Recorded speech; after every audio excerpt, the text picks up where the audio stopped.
Welcome to the Australian Business Executive Podcast, where we speak with Australia's most influential industry professionals on the business and economic development issues taking place across the country. You can stay up to date with all our content, including our magazines, podcasts and videos by visiting www.theabe.com.au and clicking on subscribe. Today's guest is Andy Scott, CEO of Melbourne-based architectural practice Baldasso Cortese. With 65 architects and interior designers, his team specializes in care, education, and the lifestyle and community sectors, and are currently working on projects around Australia and New Zealand. Andy has led several large architectural and engineering design firms around the world, including working in the UK, the USA, China, and Australia, and has led projects with construction values of more than $1 billion.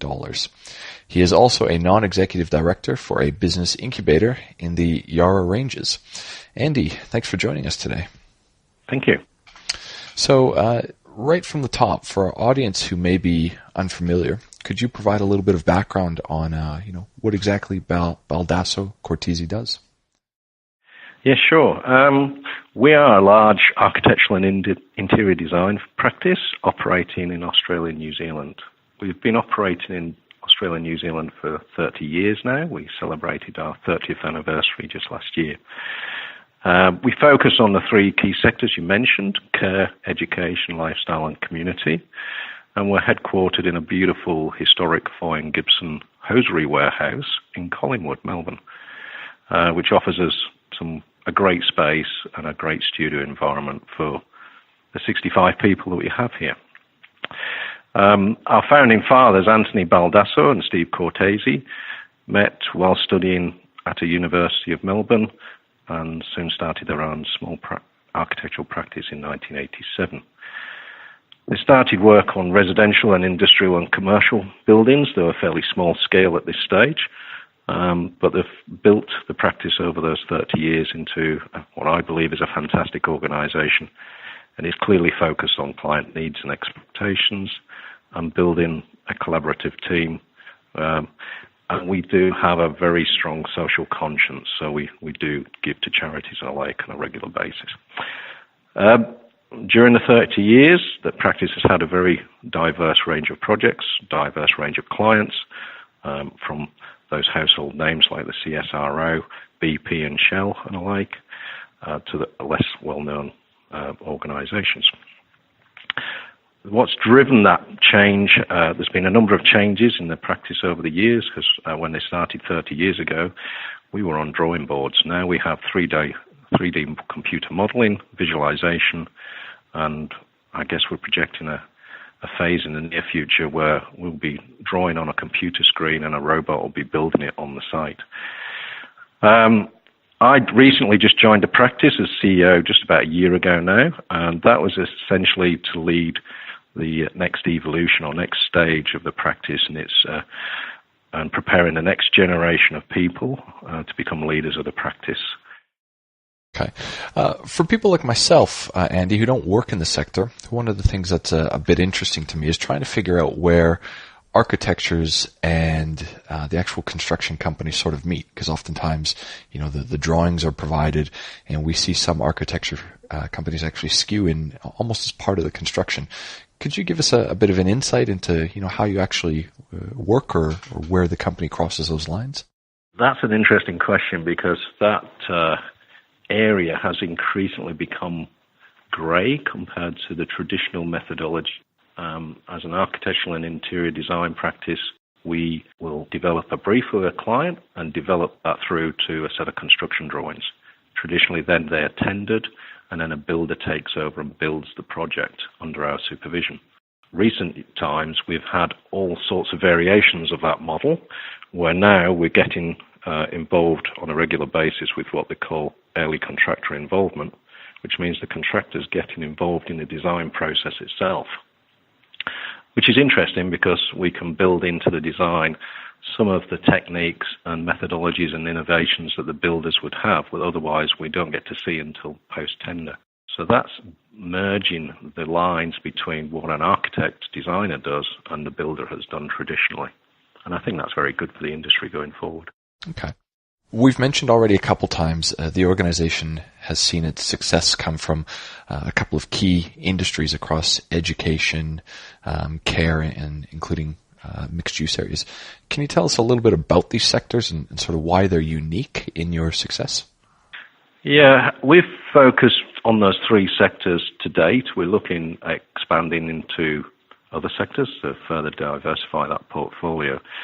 The education one has been particularly successful for us because of our focus on primary and secondary schools initially, and then moving into tertiary. There's been a great deal of expenditure from governments and independent schools alike in that space.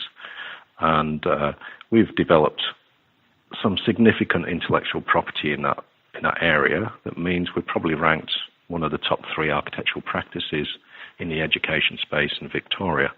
And certainly that's what we believe based on the amount of opportunities that are presented to us. And when most of the significant clients in the area go to tender for architectural services, we're usually on their list.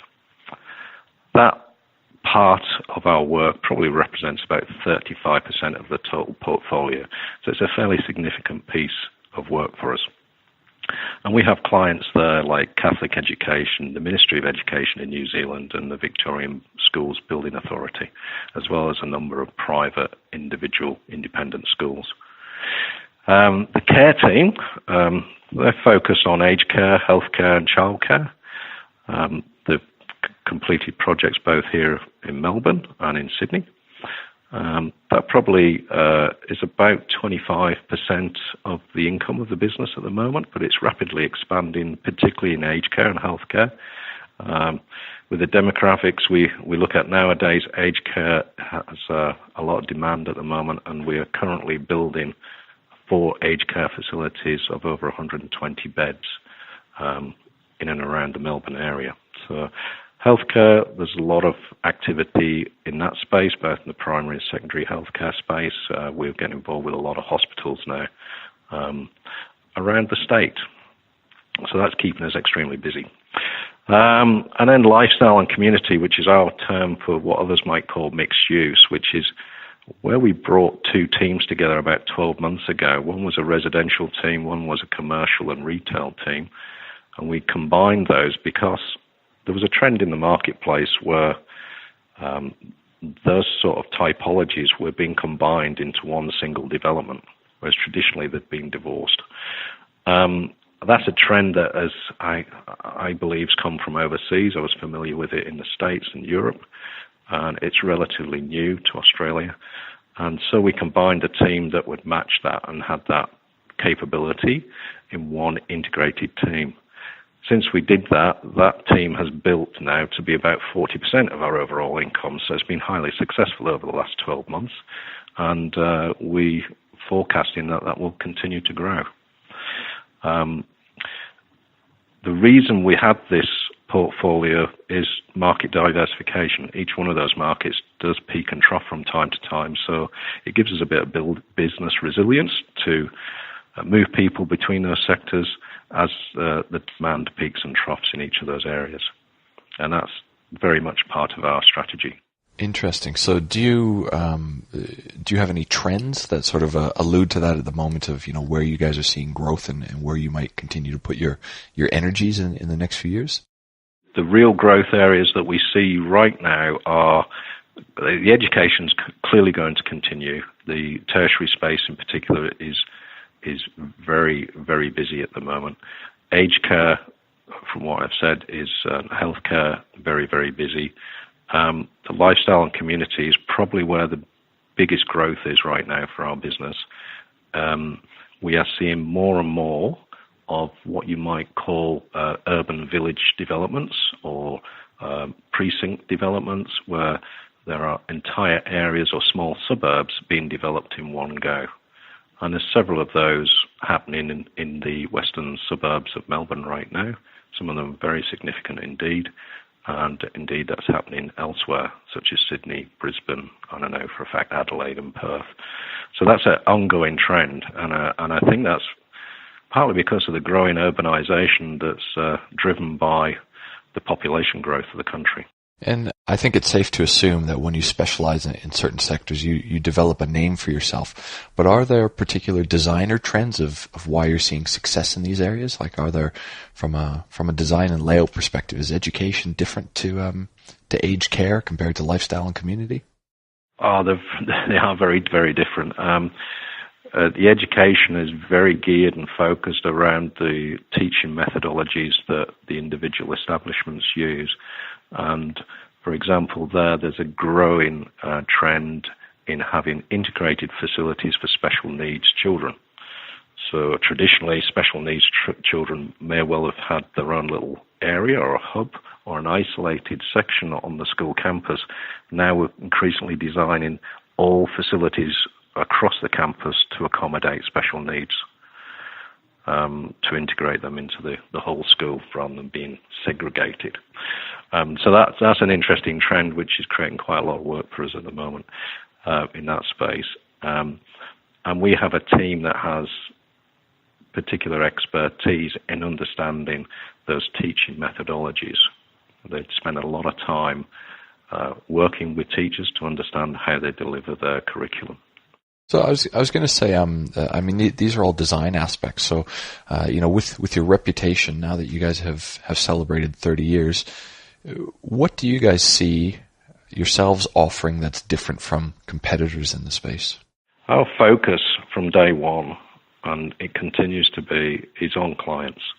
It always has been. I find that a lot of our competitors, and I listen to feedback from competitors and from clients on a regular basis. And one of the criticisms they make of architectural practice is that they are fairly, I guess, arrogant and trying to impose their will or design upon them rather than actually listening to their needs and developing a brief based on their needs. We spend a lot of time listening to our clients. We develop a brief with them based on their needs, not particularly our needs. We put their needs first, and that's very important to us. We get a lot of feedback from clients. In fact, we've won quite a lot of customer service awards based on that, the fact that we actually take the time, the care and attention to listen to the actual needs. We explore them, we put options up, and we develop a design in conjunction with the client rather than imposing something that is that appeals to the architectural ego. That's something that we've gained quite a reputation for, and we have a number of clients come to us because they've had that experience elsewhere, and they come to us specifically because they want to change that experience. So that does seem to be something that we stand out for within the industry. So what are you working on currently that you can tell us about? Well, at any point in time, we've probably got about 70 projects on the go, and they're all at various stages of development, and they range from individual residencies, so quite small projects, up to a project we've just recently been appointed for, which is a large precinct development of probably up to about $1 billion worth of construction. Specific projects that we're proud of and pleased of at the moment, and the way they're going, is the TLC Clifton Views Aged Care and Integrated Healthcare Facility in Melbourne's north. That's about to complete in late August on site, and it will be handed over to the client. It's a 10-level high-end aged care facility, and it incorporates an integrated health club on the ground. Can I say that again, please? An integrated health hub, and that's got 127 rooms, a basement car park, restroom, ancillary spaces, communal spaces. It's got the local general practitioner's clinic in there, which is very important to the concept of the thing. A nurse's treatment room, pathology gym, and physio suite. The reason for it, the thing that's driving that, is traditionally aged care has been provided on the outer suburbs where there's the space for low-level development. This is in Clifton Hill, which is in a suburb of Melbourne, and is to accommodate the people that have been living in the Clifton Hill area all their lives, who do not want to be displaced to the outer suburbs and want to maintain their community. So we're providing them an opportunity to stay in the locality, and because of the density there, it drives the development upwards, hence the 10 levels. And then another important aspect of it was having the local GP's clinic actually in the ground floor of the building, so that helped to serve that integration with the community that's been there for so long. So that's a really interesting building that we're just about to complete, and we're really proud of that one. Another one is we completed a couple of months ago is a 750-seat performing arts centre for Hunting Tower School. That's an outstanding facility. The quality and standard of the facility that's being delivered to the school, I still find unbelievable. I think I'm really pleased with the job we've done there.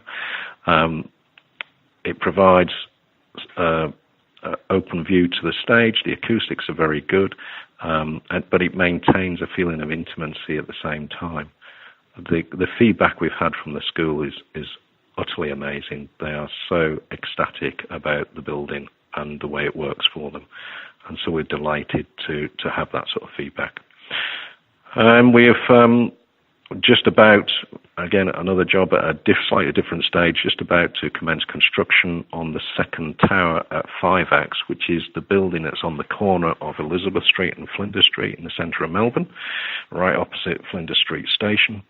So it's a significant location in the city centre, which means it's very, very challenging in terms of the development, in that it's a very tight urban space surrounded by towers, and we're actually putting a tower on top of an existing podium, which will remain occupied during the construction. In fact, on the ground floor, there's a supermarket chain. So that's a particularly challenging project. They've just put the tower crane up just a couple of weeks ago, so you'll be seeing some development going on there shortly.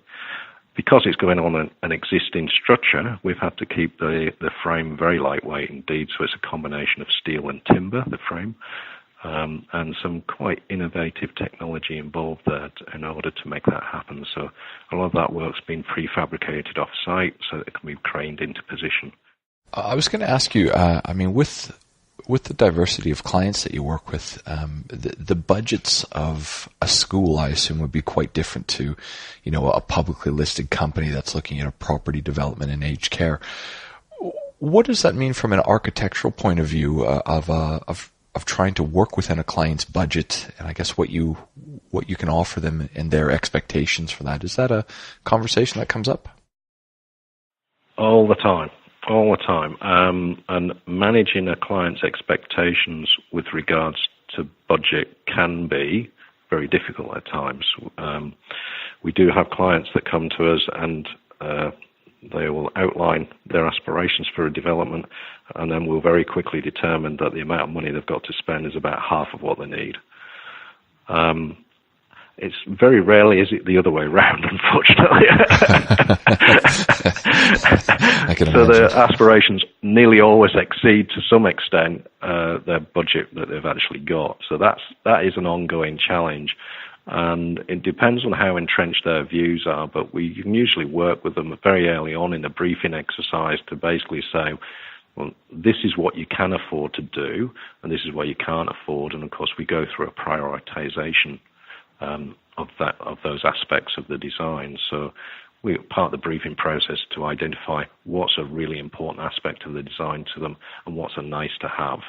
And so when we're going through that exercise of design and we know that there's going to be a budget overrun, we try to identify that with the client and we come together with a sense of understanding of what they can afford and what they can't afford. And at the moment, we've got another problem in that area, in that there's an increasing demand on resources across the industry, both people and materials, and that's driving up construction costs as well. Someone was telling me that concrete had gone up 20% the last 12 months, so it's continually changing. So we might have a design that takes 1 or 2 years to develop, and in that process, the escalation costs could be actually quite significant as well. So we have to somehow forecast what they might be, so we can build them in to the original discussion with the client when we're trying to manage those expectations. So is it fair to assume then that a lot of the cost structure is oftentimes in the chosen materials that are being used from your designs? It can be, but mainly driven by space. The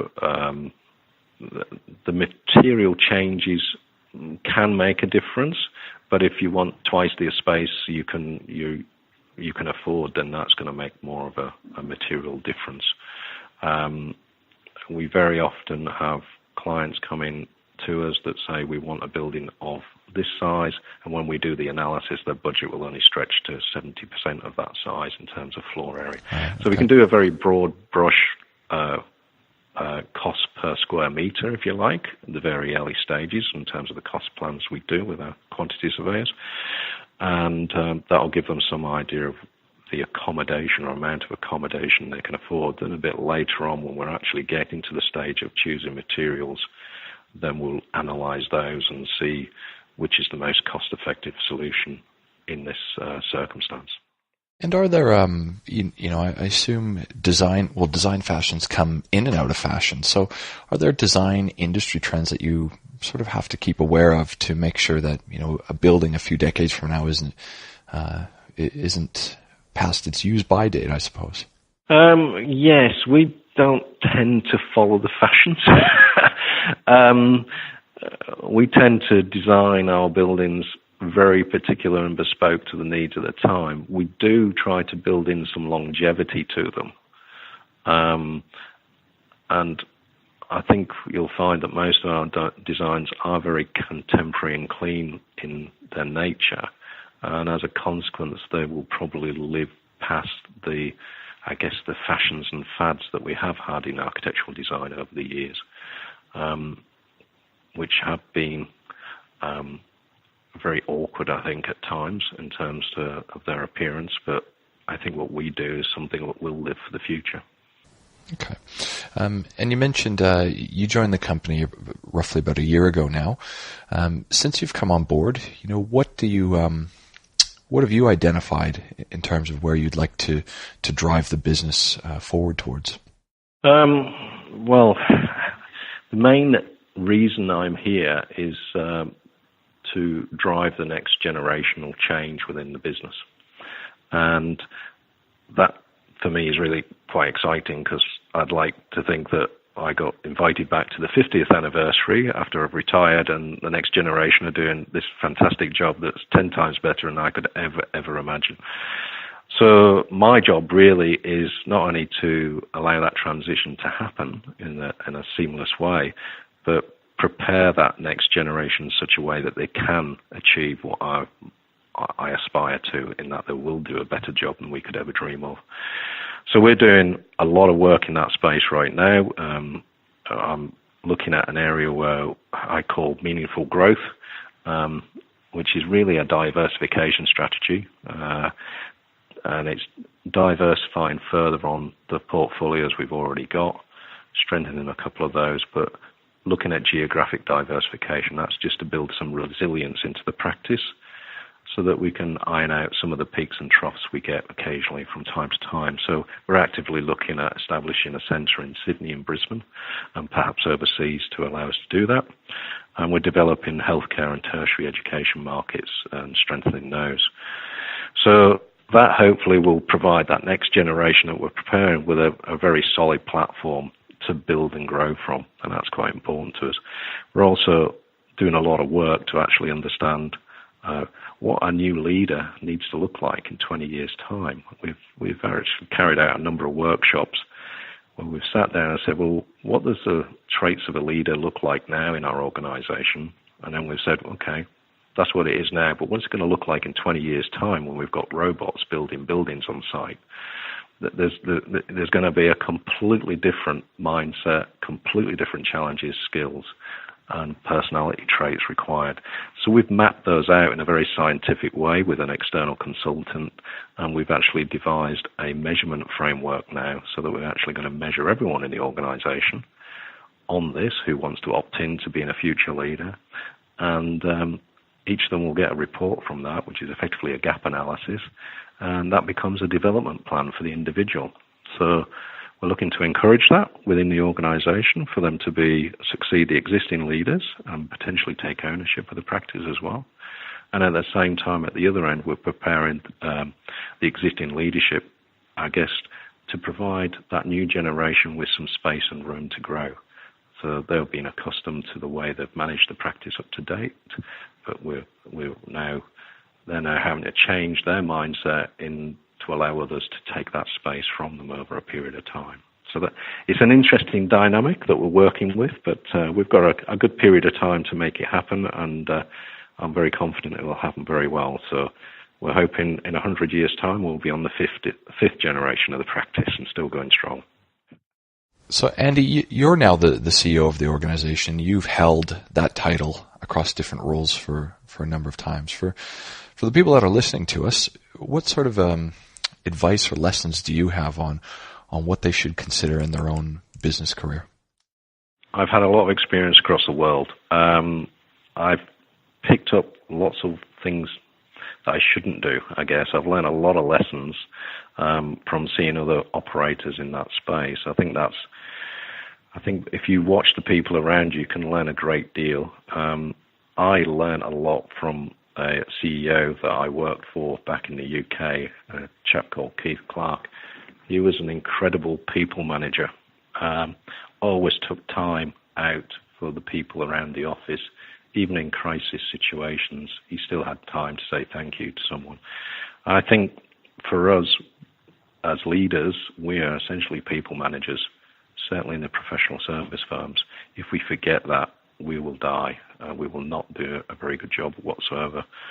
So I'm very focused on people in the organization. I strongly believe if we do the right thing by them, they'll do the right thing by me. So we have that ethos in the practice here as well, and it seems to be working for us. Excellent. So look, those are the final questions that I've got for you today. Before we finish up, is there anything else that you'd like to add? Well, all I'd say is that I've travelled the world, as I said earlier on in my career, but I'm happy here in Australia. I think it's a great place to be. It truly is a lucky country as far as I'm concerned. I think in terms of my particular industry, the future looks extremely strong. I can see the next 5 to 10 years being very exciting for us all. I think there's a lot of infrastructure development going in that's driven by population growth in various parts of the country. I truly believe we're going to be the envy of the world. So I'm really looking forward to the next 10 years. Excellent. Andy Scott, thank you very much for your time today. Thank you.